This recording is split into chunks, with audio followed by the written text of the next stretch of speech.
और अस्सलाम वालेकुम वरहमतुल्लाहि वबरकातुहू। नाज़रीन कराम, आज रमज़ान मुबारक की 3 तारीख़ है और हमारा तीसरा प्रोग्राम, तीसरी नशिस्त जो है वो आने जाएगी। तो आप तमाम अहबाब को इस्लाह अहवाल प्रोग्राम अच्छा लगा, आपने रिस्पांस दिया और अल इस्लाह इंडस टीवी के ऊपर आप इसको देख रहे हैं, तो आप अच्छा रिस्पांस दे रहे हैं। अल्लाह पाक आप उसका अजर अता फरमाए और हमारे लिए भी दुआ गो रहे हैं। आज अल्लामा साहब से हम सवाल करेंगे। अल्लामा साहब अस्सलाम वालेकुम वरहमतुल्लाह। वालेकुम अस्सलाम वरहमतुल्लाह। अल्लामा साहब, जैसे आपने सुना कि भी हमारे दोनों प्रोग्राम आवाम ने बहुत सराहे हैं और कुछ अपने भी उन्होंने सवालात भेजे हैं, तो आज हम उनको डिस्कस करेंगे ताकि उनके सवाल भी उनको जवाब मिल सकें। पहला सवाल ये है कि रोज़ा की हालत में इंजेक्शन लगाना कैसा है? बिस्मिल्लाहिर्रहमानिर्रहीम। सबसे पहले तो आपको भी और नाज़रीन को भी और तमाम देखने वालों को भी रमज़ान मुबारक के इस पहले अशरा रहमत का अव्वलीन जुमा मुबारक हो। अल्लाह रब्बुल इज़्ज़त इसको हम सब के लिए ज़ाहरी बातनी भलाई और खैर और फलाह का ज़रिया बनाए। जहाँ तक इंजेक्शन का ताल्लुक़ है, इस पर मुख्तलिफ़ अदवार में और मुख्तलिफ़ मौक़े पर जो उलमा हैं, मुहक्किकीन हैं, फुक़हा हैं, उनका रद्द अमल और उनका तबसरा, कुछ इसमें तब्दीली भी आती रही। लेकिन अब जहाँ तक हम पहुँचे हैं और हम ये देखते हैं कि इंसानी जिस्म जो है उस की तमाम आज़ा की एक दूसरे के साथ उस ताल्लुक़ है, जुड़े हुए हैं। फिर तहकीक जूँ जूँ होती है तो उसमें मज़ीद इल्म बढ़ता है, बेहतरी आती है। तो कभी जैसे था कि भाई कान में दवाई डालने से रोज़ा टूटेगा या नहीं टूटेगा, चूँकि बाज़ लोगों का ख्याल था कि इसका ताल्लुक़ अंदर हलक़ के ज़रिए मैदे से है, आँख का इस तरह। फिर जो जो साइंसी तहकीक होती है, रिसर्च आती है और उसमें चीज़ें निखर कर सामने आती हैं, तो फिर बसा औक़ात फतावा और अहकाम बदलते हैं।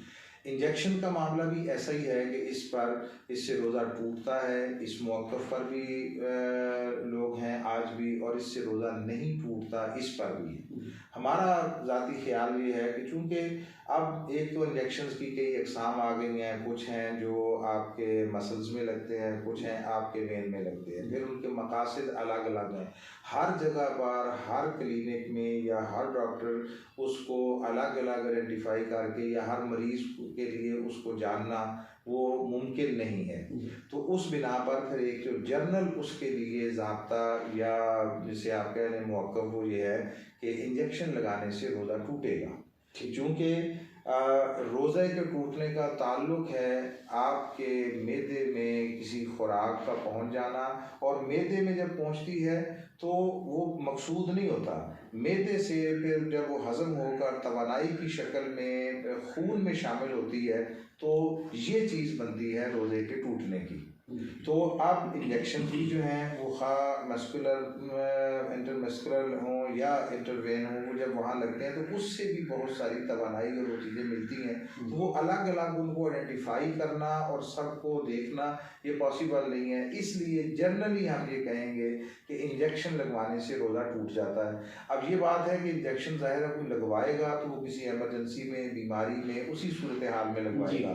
तो ऐसी सूरत में इंजेक्शन लगवाने से रोज़ा तो टूट जाएगा, मगर उसकी सिर्फ कज़ा होगी, कफ़ारा नहीं होगा।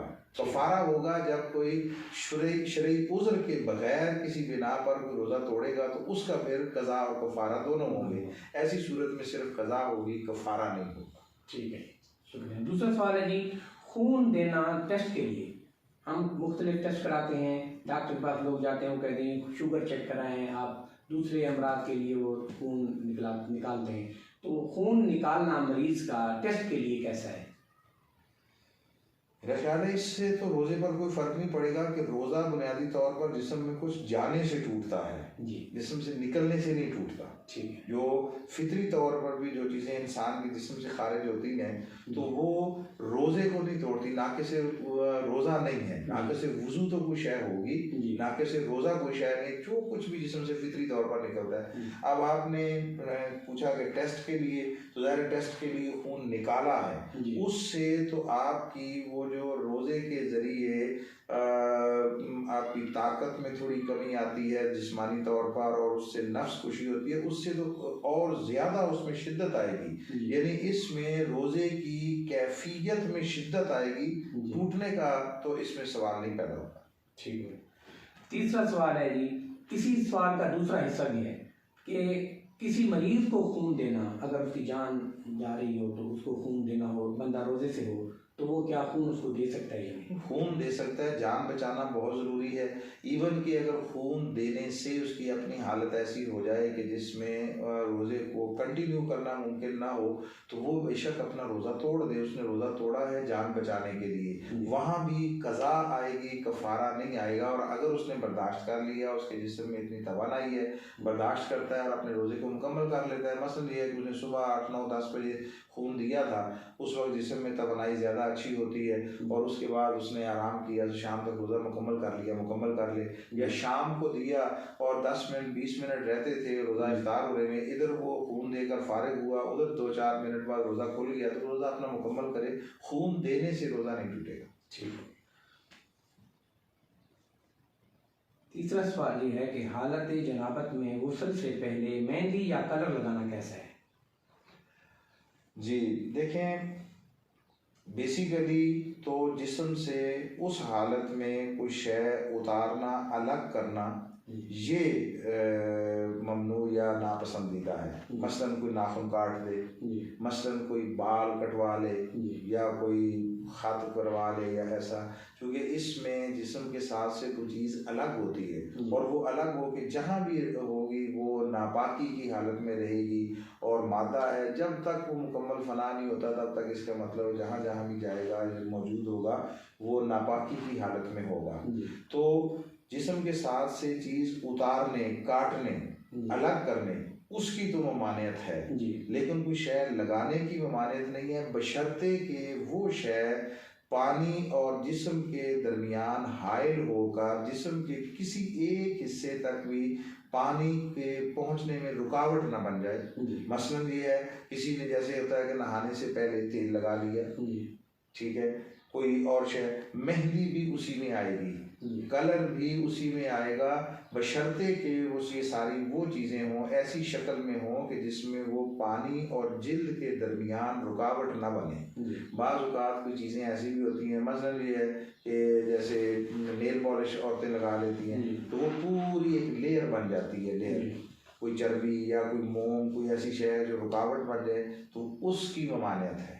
ठीक, मेहंदी वगैरह की ममानियत नहीं। वैसे तबीयत में कराहत होना कि बंदा नापाकी की हालत में है, उस वक्त वो ये सारी चीज़ें बनाओ संगार। लेकिन मसलन ये है कि बाज़ औक़ात किसी बीमारी या किसी तकलीफ़ के इजाले के लिए भी किया जाता है, पाँव में कांटा चुभा हुआ होता है, तो उसमें वो मेहंदी लगा देने से उसके निकलने का इम्कान हो जाता है। अब वो कोई उस हालत में था, कांटा चुभ गया है, उसने मेहंदी लगा दी है, निकला नहीं है अभी, मगर वो सारा प्रोसेस उसका हो गया, तो नहा ले, नहाने के बाद वो कांटा निकाल दे, वो आसानी से निकल आए।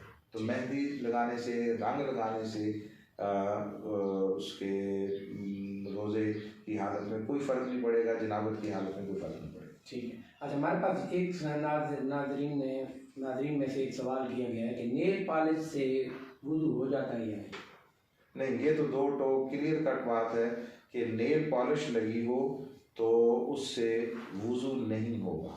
अगर गुस्ल करना है किसी ने तो गुस्ल भी नहीं होगा, क्योंकि नेल पॉलिश एक मटेरियल की शक्ल में दरमियान में रुकावट बन जाती है। अगर नेल पर भी वो मेहंदी की तरह का कोई रंग होता है जो रुकावट नहीं बनता और गीला होने देता है, जिस शय पर भी वो लगा हुआ हो, गीले पानी के गीलेपन और जिस्म के दरमियान वो रुकावट नहीं बनता, यानी उसको ऊपर से खुरच कर निकाला नहीं जाएगा, उतारा नहीं जाएगा जिसके नीचे जगह सूखी निकल आए।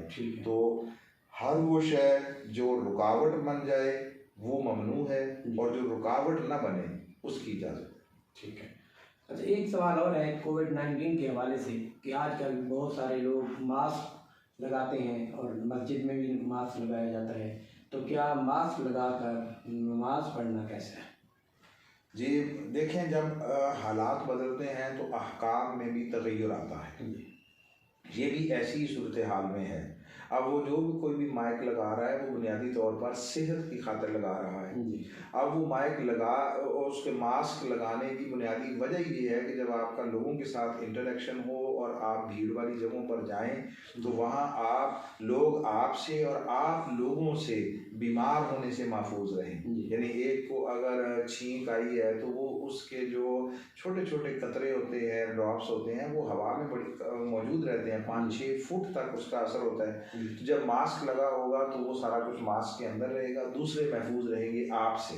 और अगर कोई दूसरा करेगा तो आपके नाक और मुंह पर कवर होने की वजह से आप उससे महफूज रहेंगे। तो मास्क लगाकर नमाज पढ़ने से नमाज में कोई फतूर या कोई खराबी पैदा नहीं होगी, नमाज हो जाएगी। वो जिस बिना पर बास लोगों का ये ख्याल है कि वो चेहरा ढांपने और उससे नहीं होती, वो अलग सूरत हाल है। वो लिबास ऐसा कि जिसमें चादर लपेट ली जाए, उसके कई मकासद हो सकते हैं। कोई आपको नुकसान पहुंचाने आ सकता है, कोई अपने आप को छुपा कर वहाँ पर कोई मालूमात लेना चाहता है, जासूसी कर रहा है, तो वो उस तरह के बहुत सारे असबाब है जिस बिना पर वो। और फिर वो लिबास आमतौर पर उस तरह पहना भी नहीं जाता, मायूब लगता है कि आपने चेहरा जो है वो चादर से ढांपा हुआ। अब ये जो सूरत हाल है ये सब के लिए, सब इसी हाल में है, लिहाजा इसकी ममानियत नहीं है। इसके साथ आप इस बात को भी शामिल कर लें कि अब चूँकि वैक्सीन आ गई है, वैक्सीन लगाई जा रही है, तो रोज़े की हालत में वैक्सीन लगाने, चूँकि वो आइडेंटिफाइड है कि उसका आपके उस मैदे या उसके निज़ाम से कोई उस तरह का ताल्लुक नहीं है कि जिससे आपकी भूख प्यास पर कोई फ़र्क पड़ता। इंजेक्शन को मुतलकन हमने इसलिए ममनू किया कि वो कई तरह के इंजेक्शन होते हैं, उसमें से किसी एक को आइडेंटिफाई करना ख़ासकर पेशेंट के लिए वो मुमकिन नहीं होता, तो उसको कुल्लियतन कर दिया। और उसमें दीन ने छूट ये दी है कि लगा लें और रोज़ा बाद में रख लें, जैसे सफ़र में बाद में रख लेते हैं, मगर वैक्सीन लगाने से रोज़ा नहीं टूटेगा। जो हमारी मालूमात हैं और हम तक जो इतलात पहुँची हैं उसमें वैक्सीन में उस तरह की कोई शय नहीं है जो आपके बदन में उस कुव्वत को फ़रोग़ दें जो कुव्वत रोज़े को बर्दाश्त करने में आपकी मुआविन हो। ये ओवरऑल आपकी कुव्वत मुदाफ़ियत को बढ़ाती है और उस ख़ास एक जरासीम से, इसलिए वैक्सीन लगाने से भी रोज़ा नहीं टूटेगा। शुक्रिया। आप नाज़रीन कराम, अल्लामा अली फरमान साहब ने बहुत मुफस्सल जो है ना जवाब दिए, और ये सवाल सारे तकरीबन आपकी तरफ से थे। और आखिरी सवाल जो मैं इनसे करना चाह रहा था वो उन्होंने खुद ही जवाब दे दिया वैक्सीन के हवाले से, ये भी किस साहब ने किया था। तो आप सबका शुक्रिया, आपने हमारे प्रोग्राम को पसंद किया। इस्लाह अहवाल प्रोग्राम अल इस्लाह इंडस टीवी के ऊपर आप इसको पसंद कर रहे हैं और आप हमारे लिए दुआ गो रहे हैं कि हम इसको जारी व सारी रखें। पूरे रमज़ान मुबारक के अंदर इंशाअल्लाह ताला हम पूरी 30 नशिस्तें करेंगे। और आज तीसरी नशिस्त के अंदर मैं आपसे इजाज़त चाहता हूँ और जाते जाते आपसे गुजारिश करूँगा कि आप हमारे चैनल के ऊपर अगर नए हैं तो हमारे चैनल को सब्सक्राइब करें और बेल आइकन के बटन को दबा दें, और अपने कमेंट सेक्शन के अंदर अपने जो है ना कोई भी सवालात हो आप कर सकते हैं, या कोई की हमें राय भी अच्छी दे सकते हैं। अल्लाह पाक आपका हामी और नासिर हो, अल्लाह पाक आपके लिए आसानी पैदा फरमाए। अस्सलामु अलैकुम वरहमतुल्लाहि वबरकातुहू।